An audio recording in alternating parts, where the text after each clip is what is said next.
Assalamualaikum warahmatullahi wabarakatuh. Selamat pagi semuanya. Apa kabarnya hari ini? Semoga kita selalu dalam lindungan Allah Subhanahu wa taala. Amin ya rabbal alamin. Bertemu lagi dengan Ibu di pelajaran Akidah Akhlak. Hari ini kita masuk ke dalam pembelajaran 2, yaitu tentang Asmaul Husna, nama-nama baik Allah, Al-Qawi dan Al-Qayyum. Ya.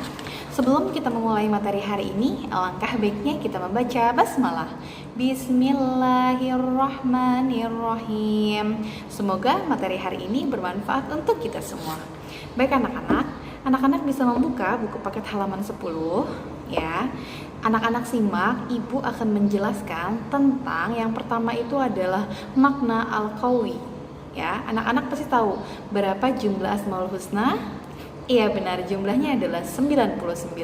Tetapi hari ini yang akan kita pelajari yaitu ada 2 ya. Yang pertama adalah Al-Qawi. Al-Qawi artinya adalah yang maha kuat ya, bahwa Allah lah yang menganugerahkan kekuatan kepada kita semua dan makhluk lainnya dengan kadar yang berbeda-beda ya.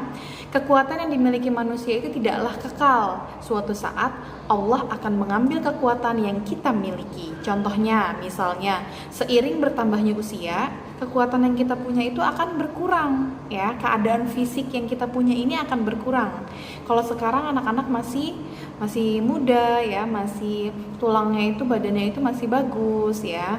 Nah, jadi anak-anak itu kuat, mau lari-lari kayak gimana juga kuat. Tapi nanti di saat kita bertambahnya usia, kita sudah tua, ya, badan kita itu akan mudah lelah ya. Jadi contohnya adalah seperti itu. Oke. Kekuatan yang kita punya itu tidak akan kekal, pasti nanti akan hilang ya.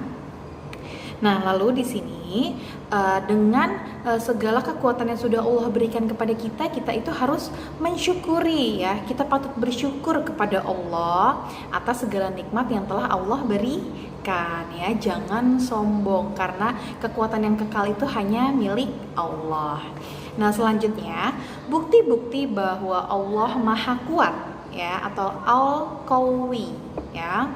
Tanpa terasa Allah terus itu memberi kita rezeki ya. Jadi bukti-buktinya itu adalah Allah selalu memberikan kita rezeki. Misalnya ya seperti kebutuhan oksigen yang kita hirup selama ini, setiap hari kita bisa bernafas itu adalah karena Allah selalu memberikan kita oksigen ya, tanpa kita membayar ya. Semuanya itu gratis ya. Nah, tinggal gimana kitanya, kita bisa enggak bersyukur atas nikmat yang telah Allah berikan. Misalnya lagi, contohnya lagi kayak seperti kita lagi di pengajian yang orangnya itu banyak ya, orangnya itu bisa sampai ratusan ya. Nah, tetapi Allah itu memberikan oksigennya itu sangat banyak untuk semua orang, tidak hanya satu orang ya, tidak ada yang terkecuali. Allah itu maha adil, dia itu memberikannya sama kepada semua makhluknya itu sama ya. Jadi itu adalah bukti, salah satu bukti bahwa Allah itu maha kuat ya. Nah, di sini Allah itu berfirman di dalam surat Asy-Syura ayat 19 ya. Allahul latifum bi'ibadihi yarzuqu may yasha wa huwal qawiyyul azim. Allah maha lembut terhadap hamba-hambanya. Dia memberi rezeki kepada siapa saja yang dia kehendaki, dan dia maha kuat lagi maha perkasa ya. Jadi Allah itu selalu memberikan rezeki kepada semua makhluknya. Oke. Seluruh makhluk adalah ciptaan Allah Subhanahu wa taala. Ya, Allah itu menghidupkan kita diberi hidup, lalu diberi makan, diberi minum serta pakaian oleh Allah ya. Nah, pokoknya Allah itu selalu mencukupi segala kebutuhan umatnya atau makhluknya ya. Nah, di sini juga ada dalam surat Al-Mujadalah ayat 21, Allah telah menetapkan aku dan rasul-rasulku pasti menang ya. Sesungguhnya Allah maha kuat lagi maha perkasa ya. Nah, selanjutnya hikmah meyakini bahwa Allah itu maha kuat. Yang pertama adalah meyakini dengan sepenuh hati bahwa Allah lah sumber kekuatan. Jadi kita tuh harus percaya kekuatan yang diberikan ini adalah dari Allah ya, bukan dari siapapun. Oke. Selanjutnya memperkuat iman dan takwa kepada Allah. Jadi kita harus memperkuat, kita harus setiap hari itu harus menambah ilmu kita ya, baik ilmu pelajaran, baik ilmu agama, kita itu setiap hari harus seperti HP aja harus dicas kan, harus di-charger agar baterainya itu tetap full ya. Nah, sama seperti iman kita ya, harus selalu kita charger, harus selalu kita cas dengan ilmu-ilmu yang baru. Lalu yang ketiga adalah kita diperintahkan menjadi seorang mukmin yang kuat, tidak hanya kuat secara fisik tetapi kuat secara mental, sehingga kita dapat menjaga keimanan kita kepada Allah. Jadi bukan hanya badannya tetapi hati ya, rohani kita juga pun harus kuat. Lalu yang keempat, melatih kita untuk selalu memberikan bantuan kepada orang yang lemah. Jadi kita harus selalu membantu sesama ya. Nah, selanjutnya anak-anak, yang kedua adalah Al-Qayyum ya.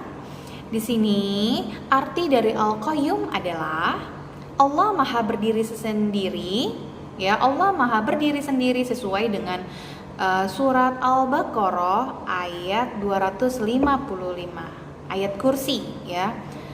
Allahu la ilaha illa huwal hayyul qayyum.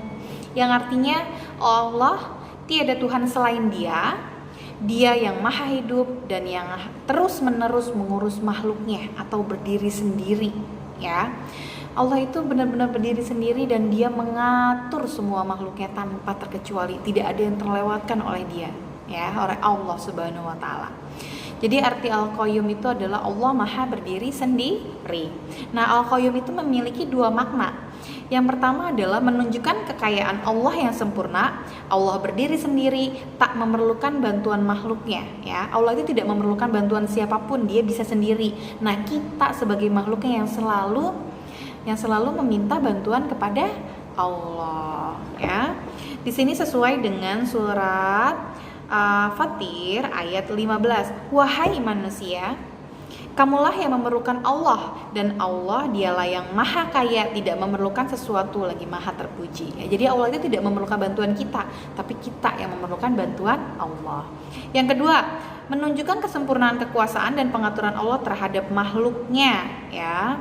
Jadi makhluk di dunia ini itu pasti nggak ada yang nggak bergantung sama Allah, pasti bergantung kepada Allah. Kita aja setiap doa, setiap sholat, habis sholat aja itu kita selalu berdoa kepada Allah. Ya Allah, sehatkanlah badanku ya kan, panjangkanlah, murahkanlah rezekiku, lancarkanlah segala urusanku. Jadi kita itu memang selalu meminta dan memohon kepada Allah. Allah itu tidak pernah meminta kepada kita ya. Nah, di sini juga sama, sesuai dengan surat Fatir ayat 41 ya. Sungguh Allah yang menahan langit dan bumi agar tidak lenyap, dan jika keduanya akan lenyap tidak ada seorang pun yang mampu menahannya selain Allah. Sungguh Dia Maha Penyantun lagi Maha Pengampun.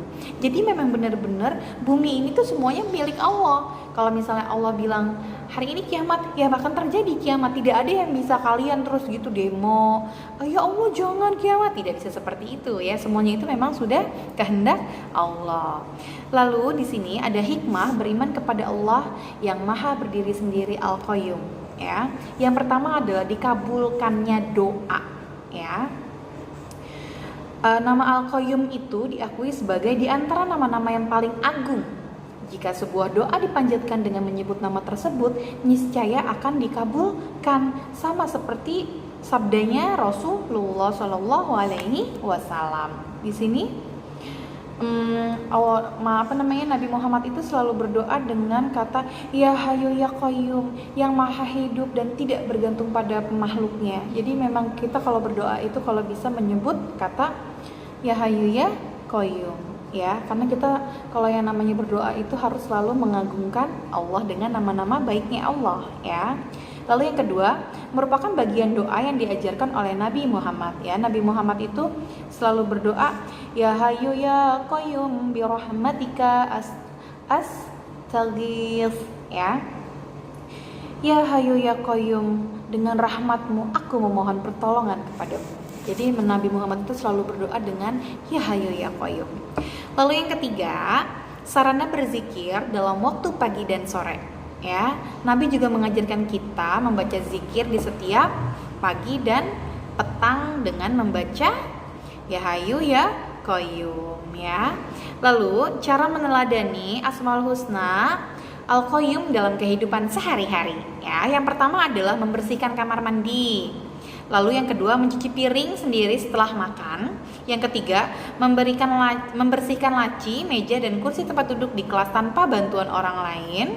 Yang keempat, belajar dan mengerjakan tugas atas kemauan sendiri. Dan yang kelima, inisiatif membersihkan lingkungan sekitar rumah. Jadi kalau kita itu bisa sendiri, kita juga bisa seperti Allah yang kuat ya, yang bisa berdiri sendiri. Tapi tidak luput dari manusia itu adalah makhluk sosial, pasti membutuhkan pertolongan orang lain di saat diri kita memang sudah tidak mampu. Tapi kalau di saat kita masih mampu, ya kita kerjakan semuanya sendiri ya. Jadi anak-anak harus belajar mandiri. Oke? Jadi itu adalah penjelasan tentang materi hari ini ya, Al-Qawi dan Al-Qayyum. Semoga anak-anak mengerti dari penjelasan Ibu ya. Nanti anak-anak untuk mereview yang tadi sudah Ibu jelaskan, anak-anak bisa membaca rangkuman yang ada di halaman 15 ya.